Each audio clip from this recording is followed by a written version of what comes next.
Você acorda com dor de cabeça, cansaço na mandíbula ou percebe que seus dentes estão ficando curtos. Isso pode ser sinal de bruxismo, o hábito de ranger ou apertar os dentes, geralmente causado pelo estresse.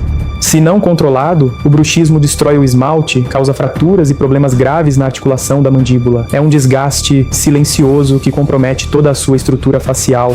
Na Orben Timbone, oferecemos soluções personalizadas, desde placas de proteção até o uso de toxina botulínica para relaxamento muscular.